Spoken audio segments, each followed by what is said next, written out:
Welcome to the Team Orders podcast. My name is Victor. And I'm Seb. And F1 officially has its youngest pole sitter and newest Grand Prix winner. Kimi Räikkönen. Nah, I'm joking, but that was hilarious when we saw the podium voiceover say Kimi Räikkönen instead of Kimi Antonelli. But besides that, impressive win by Kimi. I think we all love him. He's all like that little child of the F1 grid, and he finally gets his first win. I think at the beginning of the year, we kind of all thought that he was going to finally get his first win this season, especially with how strong that Mercedes is.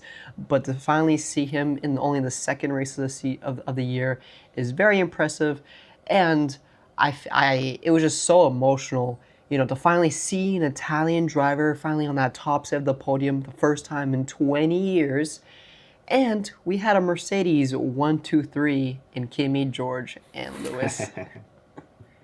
I will tell you, there is always time for the Italian national anthem on the podium. Kimi Antonelli dominated the race from start to finish. The Ferraris had an amazing start and were able to take the lead in the first corner and kept it for a decent amount of laps. But ultimately, Kimi Antonelli, having the fastest car, the better pace, was able to overtake the Ferraris and take the lead of the race and keep the lead of the race, even throughout the safety car. And Victor, do you remember which Mercedes driver had his first ever win at China? Was it Lewis? It was Nico Rosberg. And you know what happened between him and his Mercedes teammate? Yep. Spain. Barcelona's coming up on the calendar. Ooh. Yeah, that's very true. Mercedes teammates colliding in Spain on lap 1, taking each other out. Of course, there was crazy inter-team drama, but there seems to be no inter-team drama at the moment, at least here. And we've been saying that George Russell needs a challenger to this World Drivers' Championship. Otherwise, it's going to be too easy for him. And who better than his own teammate, Kimi Antonelli? He's in the same machinery, he's hungry, he is very talented, but he needs to be able to keep his head and not make mistakes over and over again, as has been talked about for the last year. You know, there were many comments saying that it was too early for him to get in that car, that his development was rushed, that they should put him into a lower team to let him develop a little bit before bringing him into Mercedes, and that he was a panic hire after Lewis signed with Ferrari. I don't think we've seen this, you know, especially in the last few years, of such a young driver being hired to a top team as his first ever drive in Formula One this early in someone's career. We've seen George, you know, he had his kind of trial run in Williams. Max Verstappen, his trial run was in the Toro Rosso. Charles Leclerc, his trial run was in that Alfa Romeo Sauber. All these drivers, they didn't go straight to the top of the field when they went into Formula One. Whereas Kimi, I think everyone had so much praise, and I think Mercedes and Toto Wolff were scared to lose him if they didn't sign him in Mercedes this early on. And I think he's proving all the critics wrong. And I'm in love with Kimi. I think Kimi brings so much talent and quickness. But, Victor, we do say right now that there is no drama between the two drivers at Mercedes. But George's radio, for Kimi having his first ever win in Formula One, you would think that George would be super excited and being congratulated on the radio for Kimi. But you're just like, good job, team. Congrats to Kimi, and that was it. So maybe that was just with all the emotions, and he was kind of tired with fighting with the Ferraris all race long. But when are we gonna see some drama between the two teammates? I think it's natural for a driver to be a little bit upset when they're not the ones who got the win when their teammate did, just because they're in the same machinery. And you know, in Formula One, you are first compared to your teammate as a benchmark for performance. So Kimi Antonelli beating him on raw pace is really making a statement saying, hey, I'm here to challenge you. It's not going to be as easy as you thought. And George Russell, for the last couple of months, knew that the Mercedes was going to be quick. And he was so confident that this championship was going to be his because he has Kimi Antonelli as a teammate, somebody who he practically sees as a little brother. And Kimi Antonelli is saying, no, I'm here as well. I am super talented, and I am also going to make a push for this title if I can keep my head cool, which has been a major talking point. But it will be very interesting to see how this inter-team dynamic continues to unfold between the two of them, and ultimately how management, Toto Wolff, deals with this inter-team relationship. We just need to see how he approaches this compared to how he approached the relationship between Nico and Lewis. Kimi Antonelli also had a very close wheel-to-wheel battle with Lewis Hamilton. What did you think of that? I thought it was very entertaining, and I think this has kind of been one of the highlights or the big talking points so far at the start of the season is both Mercedes having bad starts and the Ferraris taking over, so leading the race. And then in those first, kind of like first 25% of the race, we've seen, a battle between the Ferraris and the Mercedes.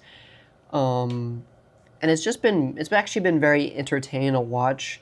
We've seen a lot of great battles here in China, places where we usually don't see many overtakes, especially turn 7, turn 8, turn 9, that part of the track, as we've been seeing a bunch of overtakes. And right now, I think we've seen that Ferrari has pace on race day to contend, to fight with the Mercedes drivers, especially when they're within 1 second.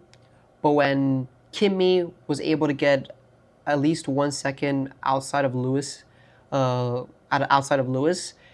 it seemed like Mercedes had too much for the Ferraris. I think once that Mercedes is able to break that 1 second gap, they're able to get away on raw power. I think being within 1 second for the Ferraris is a huge advantage because it does give you the ability to use boost as well as overtake. And clearly the drivers are managing their boost and overtake better than the Mercedes drivers are. Now, this could be purely because they have a better electrical system in their car, or it could be because, which isn't true in this case, but it is ultimately coming down to driver performance and driver ability to be able to manage that battery and that energy. Ferrari has looked very quick from the start, from the get-go, and it's kind of keeping Ferrari in this championship fight with Mercedes, even though Mercedes have looked so dominant so far. I know we've spoken so much about how are we already so tired of this Mercedes dominance, especially in qualifying. It's kind of light and day between Mercedes and the rest of the grid in qualifying, but we've seen that they aren't as unbendable on race day. Absolutely, and we saw that in both the Grand Prix and the sprint as well. Both the Mercedes and Ferraris having phenomenal battles in the two of them until Mercedes was able to get away at the very end.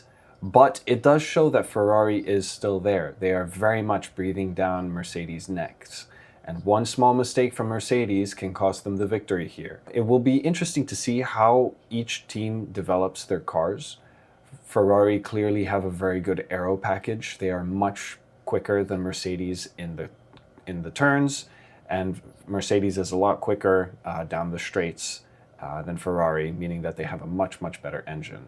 Yeah, is this the start of the development war, as kind of the paddock has already been saying, especially voices from like Max Verstappen, how this with these new regulations is whichever team can bring the best engine, the best battery performance to each race weekend, and it's really going to depend on tracks. However, this weekend on a track like China, especially when both Mercedes were able to get away, I think we've seen a lot of great battles, especially between the two Ferrari teammates, and I think that's kind of the highlight of the race weekend is that wonderful fight between Charles and Lewis. Even Charles said on his team radio he's loving this fighting, this battling between his teammate. And it was still so interesting to see, these two top drivers fight against one another. And even though Charles says this is one of his, I guess, least favorite tracks, or one of the tracks that he performs lowest at, he still was able to give Lewis a run for his money. Absolutely. I thought that was the most entertaining part of the race for me, that the Ferraris were actually allowed to race each other. And it was very much a breath of fresh air compared to last year and the papaya rules that McLaren had, where they wouldn't let their drivers battle and they would favor one driver over another, primarily Lando over Oscar. But here, Ferrari let their drivers race, and for me, it was the absolute highlight of the race. Two of the best drivers on the grid going head-to-head in equal machinery, and ultimately, Lewis came out in front of Charles and was able to grab his first Ferrari podium, which he has been trying to do for a long time now. Last year, he obviously wasn't able to stand on the podium in Grand Prix format. He won the sprint in China last year, and he's finally been able to get on a step on the podium. Now, lots of that is credited to the car itself, but a lot of that is credited to his shift in his approach to racing and his attitude towards racing. He's done a lot of work over the summer to improve his attitude and approach to racing, and he has really taken matters into his own hands and started to perform, and it has shown. Yeah, I think the entire sport can benefit with Lewis back to his best, back to being happy with racing, because there was definitely a lot of low moments last year with both Ferrari drivers of being very unhappy driving their Ferrari cars. And it's just nice, seeing Ferrari on that podium, seeing both the drivers happy with these cars. It does help that they have the second fastest car, but it's just a benefit for the F1 fans and for the sport. Absolutely.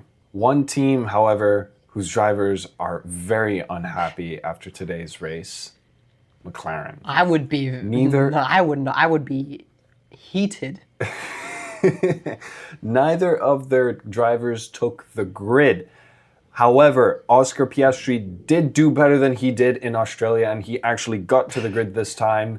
But unfortunately, electrical issues for both cars forced them to not start the race. Interestingly enough, it was two completely separate electrical issues. It was just a coincidence that they happened at the same time. We're not exactly sure what these issues were, the super specifics of it, but they are electrical issues. It is to do with that Mercedes power unit. And the question lies, how are teams such as McLaren, these top teams, going to deal with the reliability issues that they are having? And here's another interesting thought for you. The teams that are mostly the teams that are having reliability issues are those teams that are customer teams or have made their own power unit for the first time. Yeah, it's been interesting. There's been a lot of rumors, and I've seen a lot of comments being made with McLaren having this new Mercedes engine and Mercedes not giving them much instructions for this engine.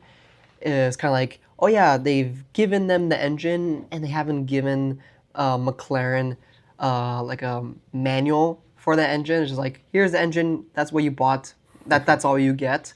And it's just kind of it's interesting, especially with these new regs, all these customer teams, they have to learn a completely new engine that they did not build, and they have to make sure it works perfectly with the car. And I think McLaren right now are struggling with that new Mercedes engine. I think this is another reason why Mercedes are at that top by a big margin, is because they are a factory team. They created that engine themselves. They know how that engine works inside out, and it's been giving them a big performance boost over the rest of the grid. Whereas McLaren, they could be somewhat annoyed with Mercedes, even though everyone thinks that Mercedes have the best engine on the grid. We just got to give McLaren time to learn how to properly use this engine with their new car. And I think then we can finally start seeing McLaren hopefully start fighting again with Mercedes and Ferrari. Well, Williams and Alpine also have the Mercedes engine in the back of their cars, and it's curious that McLaren is the one that's complaining the most. Now, Williams is obviously having issues with the car that they built, not necessarily the engine, but their biggest issue is that they're overweight. And Alpine put in a phenomenal performance today. I would say they are currently the best out of the Mercedes customer teams. Neither McLaren took the grid, and they were able to pull out an outstanding performance, and both drivers finished in the points. Franco Colapinto got his first points for Alpine since 2024 when he filled in as a reserve. And they are currently sitting on 10 points after 2 races. And McLaren is currently sitting at 18 points, largely helped by that 4th place from Lando in Australia and the points that they scored in the sprint race. But if it weren't for that, the midfield would be completely closed up. Yeah, Alpine, where did that pace come from? I have no idea.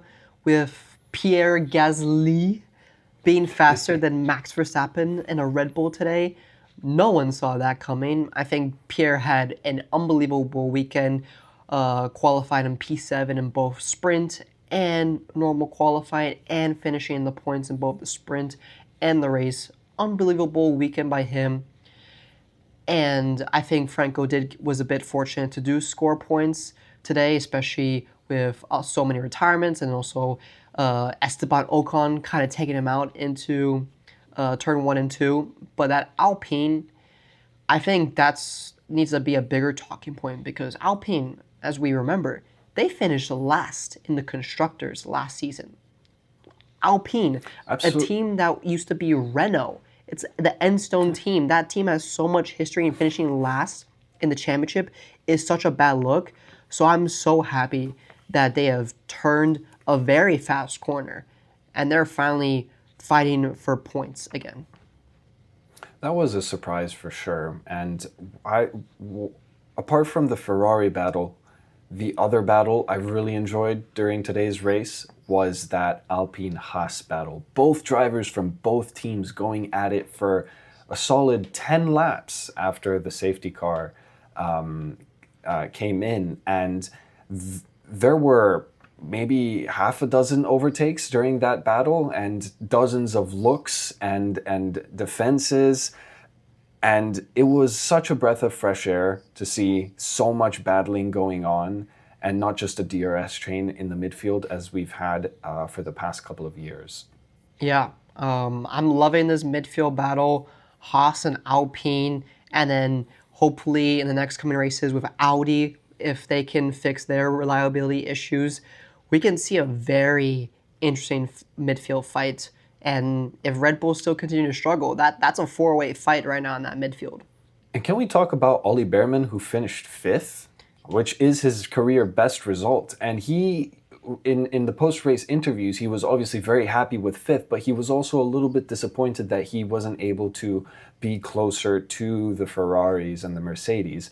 But come on, Ollie. 5th is a phenomenal performance, especially in that Haas that in recent years has been a little bit further behind in development than other teams. And he's really showing how much work that he's put in into his racecraft, and he's really coming out on top of Esteban Ocon, his teammate, who today finished 14th after a 10-second time penalty, classic Ocon, for a collision with Franco Colapinto, where he basically just lost it trying to dive bomb Franco. Yeah, I think that Ollie Behrman result is going extremely underrated. And I think we need to start having more conversations about Ollie and potentially his next step up in Formula One. I think in his rookie season, he's been very impressive, especially before his rookie season when he did fill in that Ferrari always impressive. And he's been very, very fast so far in the start of the season. And now we can start asking ourselves, like, when is it's going to be his time to take that next step and take over one of the Ferrari seats? There's been a lot of rumors with Lewis potentially retiring or not renewing his contract at Ferrari this season, and I think Ollie Behrman would be the perfect suit to replace him. He would absolutely be the most perfect driver to replace Lewis Hamilton at Ferrari. If Lewis doesn't retire at the end of the season, he most probably will do 1, maximum 2 more years at Ferrari, and I think that would give Ollie Behrman plenty of time to develop as a driver in that Haas seat before making the big step up to the Ferraris. One of the other bigger storylines of the race weekend has been that all 3 drivers who were involved in the championship fight last year did not finish or did not start today's race. Obviously, the 2 McLarens did not start the race, but Max Verstappen, he had a DNF midway through the race due to reliability issues and ended the weekend scoring no points. He had no points in the sprint. He finished 9th, and today he DNF'd with an engine problem. I honestly don't know what's going on with that Red Bull and Max Verstappen. We saw in Australia he started at the back of the grid but was able to pass, all the cars in the midfield and end up finishing with solid points in P6. However, today he just did not have any pace, struggled to overtake the Haas, the Alpines, sometimes even the RBs. He was basically nowhere, was struggling with tire wear, and that Red Bull just doesn't have the straight line pace as the other cars. Is that with the Ford powertrains engine? But a very disappointing with Red Bull and all that fighting, and to just end up retiring the car with less than 10 laps remaining. And that's something the commentators mentioned, that every point counts. That we saw that last season with Max almost coming back to win the championship. Every point counts, and even though if he finished P7, P8, that still would have been more points than McLaren was going to score this weekend. So I think he would be very annoyed himself to leave the weekend with 0 points. Yeah, I think this race exposed deeper problems within the car rather than just the electrical the ERS cooling issue that they had that forced him to retire. The lack of pace is shocking for the Red Bull. Red Bull hasn't been this far behind in a very, very long time. It lacked pace. He was struggling at the start again. It was like a Mario, in Mario Kart when you press the boost too early, and then when the lights go out, your car kind of just goes, oh, yeah. And then you get going. That was him today again. Same thing happened in Australia. So he lost many, many places.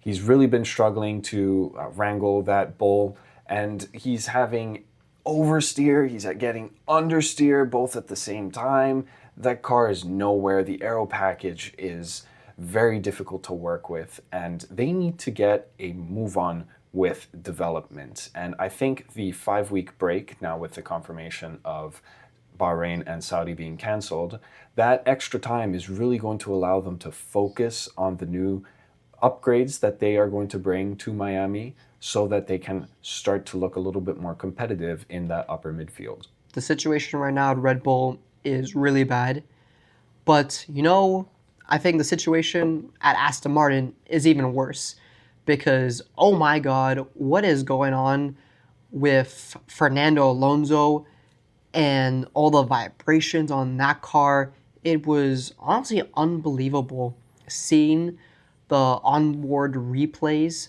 of that car and him having to let go of the steering wheel on the straights.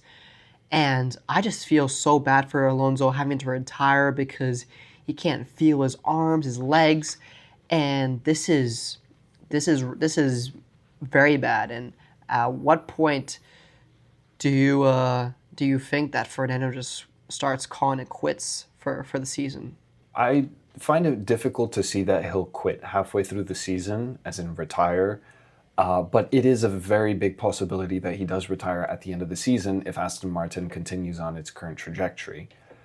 He once again complained that Honda was not pulling their weight in terms of fixing the car and that it was Aston Martin doing all the work to fix it. So we'll see what happens with him going through the season and with Aston Martin. I did predict that they were going to get it together, but it looks like if they are starting to get it together, it is very slowly. Cadillac is officially ahead of them in the standings because they finished a race today for the first time. Yeah, somehow they did, even though both teammates collided with one another, but they still were able to finish the race, and at least that's something that can't be said over down in Aston Martin. Aston Martin will have to wait until Japan in 2 weeks' time before they have another attempt at finishing a race, which honestly I don't see them doing until they can sort out this vibration issue. If I were to guess, their first race finish will come in Miami once they've had that time to really look at the car, really look at the engine, and bring some fixes to it. Now, Victor, I think it's time to talk about our biggest surprise and our biggest disappointment for the weekend. Victor, please give us your biggest surprise. So, while Kimi Antonelli did win his first Grand Prix of his career, I would say that it was just a matter of time. He is in the most dominant car of the season. And he has the pace. We've seen amazing performances towards the tail end of last season where he got a couple of podiums and had some amazing drives. So it was just a matter of time before he got his race win. Therefore, I'm going to say that my biggest surprise of the weekend was Ollie Behrman parking his car in that P5 finishing spot. He had a phenomenal drive. He had some phenomenal overtakes and battles, and he defended his position very, very well, and he was ultimately able to finish as best of the rest. Very nice, Victor. My biggest surprise, it's pretty similar to Ollie Behrman. It's actually the entire team of Alpine. I think we need to give massive credit to Pierre Gasly and Franco Colapinto for both scoring points in the race. Pierre Gasly finishing P6, and I think if it wasn't for that safety car, I think Pierre Gasly probably could have fought Ollie Behrman for that P5. He was fighting off Max Verstappen. He had a great quality pace, great race pace, and I was honestly extremely surprised with the Alpine's pace this weekend. And also with Franco Colapinto, if it wasn't with that crash with Ocon, I think we could have seen him also be up there with Gasly in P7. And if Alpine can continue this in the next couple weekends, I think Alpine have a good chance of fighting for that best of the race title. So on to biggest disappointments now. My biggest disappointment for this race weekend, it has to be McLaren. They currently only have 1 out of 4 possible race finishes in Grand Prix format. They are currently facing crazy reliability issues, and to not even take the grid 3 times out of 4, not good at all. That team cannot be happy with the issues that they are facing and really need to get it together so that they can have a good race in Japan. And if their issues continue and let's say Oscar Piastri once again doesn't take the grid in Japan, his first opportunity to finish a race or his next opportunity to finish a race will be on May 3rd.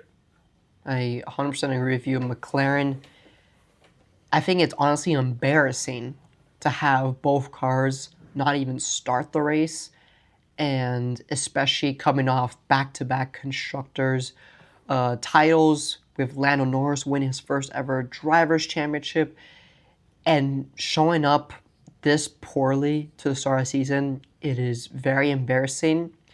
And I think it's even more embarrassing when McLaren's CEO, Zach Brown, is not even on the track. He's out in Florida playing golf. Arlington. Playing golf. He's playing golf with Albert Pujols from the Dominican Republic, and then now he's supporting the IndyCar teams. He's just kind of like on a nice vacation spring break in America when his F1 team is burning down in China. Yeah, questions have to be asked about management and leadership at McLaren.